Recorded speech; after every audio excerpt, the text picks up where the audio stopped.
Dog में behavioural issues बहुत ही common है और कुछ ऐसे बिहेवियरल इश्यूज़ होते हैं जो कि हमें हर डॉग में देखने को मिलते हैं।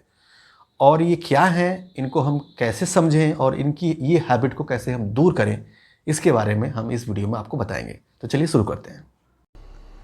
वेलकम फ्रेंड्स, आप सभी का स्वागत है मेरे YouTube channel dog and mate में। मैं डॉक्टर मिश्रा। अगर अभी भी आपने मेरे चैनल को सब्सक्राइब नहीं किया तो प्लीज़ सब्सक्राइब करें, बेल आइकन को हिट जरूर करें जिससे आपको फ्यूचर नोटिफिकेशन मिलती रहेगी। तो चलिए शुरू करते हैं।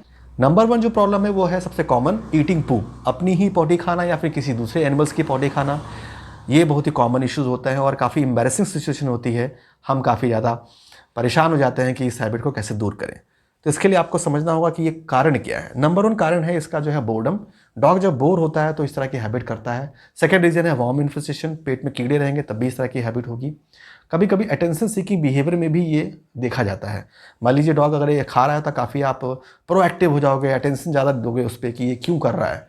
सो उसको लगेगा कि ऐसा करने पे मेरा मालिक मुझे ज़्यादा ध्यान दे रहा है, इसलिए उस चीज़ को रिपीट करेगा। तो अटेंशन सीकिंग बिहेवियर में भी ये इश्यूज़ होते हैं। इसके साथ साथ जो है ये बहुत डॉग्स में नेचुरल हैबिट है, नेचुरल स्कैवेंजिंग हैबिट है जो कि डॉग्स में मिलता है।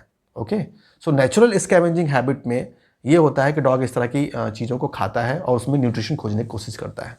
तो ये बेसिक कॉज हैं और इसके लिए हमको यही ध्यान में देना है कि हमें जो है टाइम पे डॉग की डिवॉर्मिंग करनी है, उसका बोर्डम दूर करना है, उसको एनर्जाइज करना है, उसको समय देना है। अटेंशन सीकिंग बिहेवियर डेवलप ना हो इसलिए हमें उसको, अगर कोई भी सडनली वो पॉटी खाता है तो हमें बिल्कुल भी रिएक्ट नहीं करना है। मसल की ट्रेनिंग करानी है जिससे कि कभी भी वो जो बाहर जाए तो फिर कभी भी इस तरह की चीज़ों को वो खा ना पाए। ओके, नंबर 2 है यूरिनेटिंग ऑन एक्साइटमेंट। जब भी डॉग एक्साइट हो जाता है तो वो पेशाब करने लगता है, यूरिनेट करने लगता है ओनर के पास या फिर ओनर के आसपास। तो ये बहुत ही एम्बैरेसिंग सिचुएशन होती है। खासकर हमें तब ज़्यादा शर्म आती है जब कोई हमारे घर पे कोई मेहमान आ गया और उसको हमारा डॉग जो है वो ग्रीट करने लगा, ग्रीट करने के चक्कर में वो यूरिनेट कर दिया, तो उसमें काफ़ी ज़्यादा ऑकवर्ड सिचुएशन हो जाती है। ये बेसिकली कारण इसका होता है कि अगर मान लो पपी है जिसकी एज 12 हफ्ते से कम है तो उसमें यूरिनरी इनकंटिन्यूस कॉमन होता है क्योंकि ब्लैडर प्रॉपरली कंट्रोल नहीं आता है। जो उसका नर्वाइन मस्कुलेचर है, जो इनर्वेशन है, वो काफ़ी ज़्यादा प्रॉपरली डेवलप नहीं रहती हैं, इसलिए ऐसा होता है। तो उस केस में क्या करना है कि हमें उसको ट्रेन करना है, नो की कमांड देनी है, क्विट की कमांड देनी है। इसके अलावा जो है उसको हाउस ट्रेनिंग करना है। हाउस ट्रेनिंग में सबसे इम्पॉर्टेंट है कि हम जब भी हमारे घर में डॉग आए या जब भी कोई मेहमान आए तो हमें उसको दूसरे रूम में रखना है, उससे डायरेक्ट इमीडिएट इंटरेक्शन नहीं कराना है। सिमिलरली जब हम बाहर से घर पे आएँ तो उस समय भी हमें इमीडिएट इंटरेक्शन अपने आप को नहीं कराना है। इमीडिएट इंटरेक्शन जो है वो डॉग्स को इस तरह की हैबिट को बढ़ाने में मदद करता है, इसलिए वो चीज़ें नहीं करनी है। ओके, तीसरा जो सबसे इंपॉर्टेंट रीज़न है वो है चेजिंग। ये अक्सर पाया गया है कि डॉग को हम जब घुमाने ले जाते हैं तो वो किसी दूसरे एनिमल्स को या फिर साउंड के पीछे भागने लगते हैं। तो बेसिकली ये जो कारण है ये नेचुरल है क्योंकि डॉग नेचुरली प्रेडेटर होते हैं, हंटर होते हैं और इस तरह की हैबिट वो उनके जीन में है। तो हम इसको बंद नहीं कर सकते हैं, इसको हम मैनेज कर सकते हैं। मसल की ट्रेनिंग कराइए, कमांड ट्रेनिंग दीजिए, नो की लीज ट्रेनिंग कराइए कि लीज पे प्रॉपर्ली रहे वो, जिससे वो ज़्यादा तेज़ पुल ना कर पाए आपको। ओके, तो ये बेसिक चीज़ें हैं, इसको आप फॉलो कीजिए तो चेजिंग हैबिट कंट्रोल में रहेगी। ओके, नंबर 4 जो प्रॉब्लम है वो है डिगिंग। आपने देखा होगा कि डॉग काफ़ी ज़्यादा आपके लॉन में गड्ढे खोदने लगता है और गड्ढे खोदते खोदते जो है वो रेगुलर हैबिट उसकी डेवलप हो जा रही है। तो इसके पीछे बेसिक रीज़न है कि डॉग जब गड्ढे खोद रहा है तो वो कभी कभी जो डॉग जो है वो बोर्डम है, जब वो बोर रहेगा तो इस तरह की हैबिट करेगा। सेकंड रीज़न क्या होता है कि डॉग के अंदर काफ़ी एनर्जी बची हुई है, उसको प्रॉपर एक्सरसाइज नहीं मिल रही है, वॉक नहीं हो रहा है, घर में लोग उसके साथ खेल नहीं रहे, तो एनर्जी उसकी ख़त्म नहीं हो रही है। तो एनर्जी को ख़त्म करने के लिए, ड्रेन करने के लिए इस तरह की हैबिट वो करता है नेचुरली। ओके, कभी कभी क्या होता है डॉग जो है अटेंशन सीकिंग बिहेवियर में भी डॉग चाहता है कि उसका ओनर उसको ध्यान दे, उसके साथ खेले, तो उस तरह की हैबिट वो डिगिंग करता है। कभी कभी शरारत में जो है कोई चीज़ छुपाने के लिए भी इस तरह की हैबिट जो है वो डॉग्स और पपी करते हैं। तो उस केस में भी हमको ये ध्यान में देना है कि ये भी कारण हो सकता है कि वो क्यों जो है इस तरह की डिगिंग कर रहा है। अगर मालूम कोई फीमेल डॉग है, वो प्रेग्नेंट है और डिलीवरी होने वाली है, तो उस समय जो है 1-2 हफ्ते पहले जो है इस तरह की डिगिंग हैबिट होने लगती है। तो ये भी नेचुरल हैबिट है। ओके, नेक्स्ट जो है वह बेगिंग फूड। खाने के बारे में काफ़ी ज़्यादा अट्रैक्ट हो जाना पपी का और हमेशा चाहता है कि वो आपके साथ खड़ा रहे और खाना वो मांगने लगेगा, जैसे लगेगा कि बेचारा है, लाचार है, लो भाई इसको ले लो, खा लो तुम। तो बेसिकली ये जो हैबिट होती है वो अनवांटेड हैबिट है और ये सही नहीं है, क्योंकि अगर डॉग को हम हर बार टेबल स्क्रैप या कुछ भी इसको खिलाते रहेंगे जब जब वो मांगता रहेगा तो इससे उसका जो नेचुरल हैबिट है खाने की, जो हंगर पैंग्स सब खत्म हो जाएंगे। नॉर्मल जो डाइट है वो नहीं खाएगा, फालतू चीज़ें खाएगा, इससे ग्रोथ में उसको डिस्टर्बेंस होगा और उसके साथ साथ उसकी फजी ईटिंग हैबिट डेवलप होने लगेगी। तो आगे चल के आपको प्रॉब्लम होगी। तो कभी भी आपको जो है इस तरह की बेगिंग ऑन फूड को आपको कंट्रोल करना है। टेबल स्क्रैप नहीं देना है, टाइम पे आपको फूड देना है और इसके अलावा कुछ नहीं देना है। कमांड की ट्रेनिंग जब आप करते हैं तो उसी समय आपको ट्रीट देना है, इसके अलावा कुछ भी नहीं देना है। तो ये ध्यान रखिए, ठीक है। नेक्स्ट जो प्रॉब्लम है जंपिंग अप। कभी कभी होता है ना कि डॉग जो है काफ़ी ज़्यादा जंप करने लगते हैं।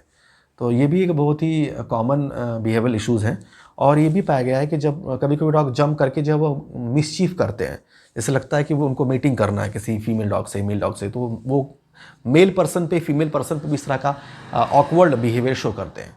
तो उस कंडीशन को बेसिकली हमें समझना ये है कि कब होता है। डॉग जब काफ़ी ज़्यादा बोर हो रहा है तब ये हैबिट डेवलप होती है। डॉग अगर जो है काफ़ी ज़्यादा हीट पीरियड में, जैसे फीमेल डॉग है तो इस तरह के एक्सेस हीट पीरियड में भी फीमेल डॉग करते हैं। मेल डॉग अगर है तो ये तभी वो शो करेगा मेल डॉग जब आसपास में फीमेल डॉग हैं और वो हीट में हो। तो इस तरह का जो है हार्मोनल इंड्यूस बिहेवियर होता है, जिसके कारण से इस तरह की हैबिट डेवलप होती है मेल डॉग में। तो उस समय आपको ये देखना है कि अगर वो एडल्ट हो चुके हैं तो आपको उनको जो है मीटिंग करवाना है, जिससे कि इस तरह की हैबिट ख़त्म हो जाए। अगर आप उसको परमानेंट इस हैबिट को ख़त्म करना चाहते हैं तो कैस्ट्रेशन सबसे अच्छा सोल्यूशन है मेल डॉग के लिए। स्पेइंग जो है फीमेल डॉग के लिए सबसे बेस्ट सोल्यूशन है।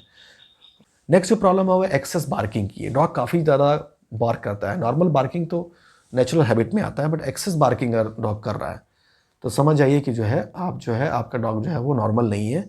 वो किसी चीज़ से परेशान है, एनेक्सियस है, बोर्डम है या फिर डर रहा है किसी चीज़ को लेके, तब ये चीज़ करता है। तो आपको नोटिस करना है कि आखिर ये बार्क कितना ज़्यादा क्यों कर रहा है। तो आपको फियर के बारे में देखना है, एनेक्सियस है कि नहीं है ये देखना है, या फिर कुछ अनवांटेड एक्टिविटीज़ हो रही हैं आसपास उसके बारे में भी वॉच आउट करना है। तो ये सब चीज़ें हैं जिससे कारण से एक्सेस बार्किंग होती है। ओके। दूसरी प्रॉब्लम है सेपरेशन एनेक्सिटी की।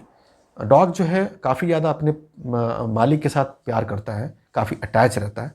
अगर वो मालिक उसके पास नहीं है तो काफ़ी ज़्यादा एनेक्सियस हो जाएगा, एग्रेशन भी दिखा सकता है, काफ़ी ज़्यादा सुस्त भी हो जाएगा। दोनों में से कोई भी लीशन दिख सकते हैं, सिम्टम दिख सकते हैं। तो अगर आपको लग रहा है कि डॉग आपका काफ़ी ज़्यादा एनेक्सियस हो गया है तो वो या फिर काफ़ी एग्रेसिव हो जाएगा दूसरे लोगों पे, या फिर काफ़ी ज़्यादा सुस्त हो जाएगा, खाना नहीं खाएगा, सोता रहेगा। तो सेपरेशन एंग्जाइटी को मैनेज करने का सबसे अच्छा तरीका है कि जब भी पपी स्टेज में हम पपी को लेके आते हैं तो उससे में से कुछ समय के लिए हम उसको अलग रखें, दूर रखें, जिससे वो शुरू से ही उसकी हैबिट में रहे कि हमारा मालिक कुछ देर के लिए चला जाता है। तो इस तरह से हैबिट आपको उसको बिल्डअप कराना है, इसके अलावा और कोई इसका तरीका नहीं है। नाइन्थ जो प्रॉब्लम है वो है excess chewing of unwanted object, जैसे कपड़े हो गए या चप्पल हो गए, उसको चबाने लगता है। तो इस तरह की हैबिट जो है बेसिकली क्या होता है, डॉग जब काफ़ी एनर्जी रहती है डॉग के अंदर, उस एनर्जी को ड्रेन करने के लिए इस तरह की हैबिट करता है। अटेंशन सीकिंग बिहेवियर में भी इस तरह की हैबिट डेवलप होती है। ओके।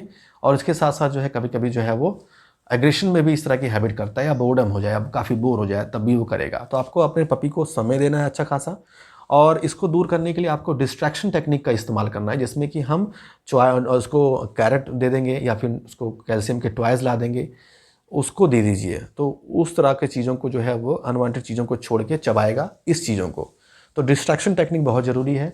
और कभी भी इस तरह की हैबिट करें तो आप उसको डिस्ट्रैक्ट करके उसके साथ खेलिए, उसको ड्रेन आउट कीजिए, उसकी एनर्जी ख़त्म कीजिए। एनर्जी ख़त्म हो जाएगी, थक जाएगा तो इस तरह की हैबिट नहीं करेगा। तो ये बेसिक है, इसको आप जरूर कीजिए। ओके। लास्ट है लिकिंग ओन बॉडी पार्ट्स। कभी कभी क्या होता है, डॉग जो है वो जब बैठा रहता है, बोर्डम में रहता है, तो अपने ही पैरों को, पंजों को लिक करता रहता है। एक्सेस लिकिंग करने से लिक ग्रेनोमा हो जाता है, लीशंस बन जाते हैं, जो कि बहुत ही कंडीशन कभी कभी बहुत क्रिटिकल हो जाती है। तो आपको ये देखना है कि अगर डॉग काफ़ी ज़्यादा देर तक बैठा है, बोर्डम हो रहा है, तो ये हैबिट डेवलप हो सकती है। इसलिए आपको उसके साथ समय देना है, उसकी बोर्डम को ख़त्म करना है, एनर्जी उसकी ड्रेन करनी है, जिससे कि वो थका रहे तो सोए और नॉर्मल इस तरह की हैबिट ना डेवलप करे। ठीक है। तो बेसिकली जो थंब रूल है हर एक ट्रेनिंग का, आपने देखा होगा जब मैं सोल्यूशन बता रहा था, कि थंब रूल है अटेंशन सीकिंग बिहेवियर डेवलप होना डॉग का, उसकी एनर्जी जो है ख़त्म नहीं होती है, बोर्डम हो जाता है।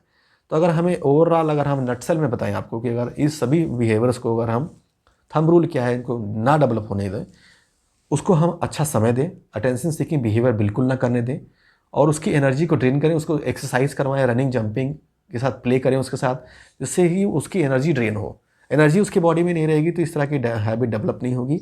ओके। और उसके साथ हमेशा अटेंशन सीकिंग बिहेवियर ना डेवलप होने चाहिए। किसी भी अनवांटेड चीज़ को करता है तो आप तुरंत रिएक्ट ना करें, और अगर आप तुरंत रिएक्ट करेंगे, उसका सोल्यूशन खोजने लगेंगे, तो वो उसको रॉन्गली कनेक्ट कर लेगा, जो कि आपको नुकसान करेगा। ओके, तो ये बेसिक बिहेवियरल इश्यूज़ हैं जो कि आपको मैंने बताया। होप सो आपको ये वीडियो पसंद आया होगा। तो ऐसे ही हमारे चैनल के साथ बने रहिए, और अगर आपको ये वीडियो पसंद आया तो प्लीज़ थम्स अप कीजिए, लाइक कीजिए, शेयर कीजिए, सब्सक्राइब कीजिए और मेरे चैनल के साथ बने रहिए। Thank you so much for watching. Thank you, नमस्ते, टेक केयर। पेट से संबंधित कोई भी क्वेरीज के लिए आप मुझे डायरेक्टली कॉल कर सकते हैं using call me for app, और उसमें मेरी सर्च आईडी है doctor Mishra @CM4। Thank you so much.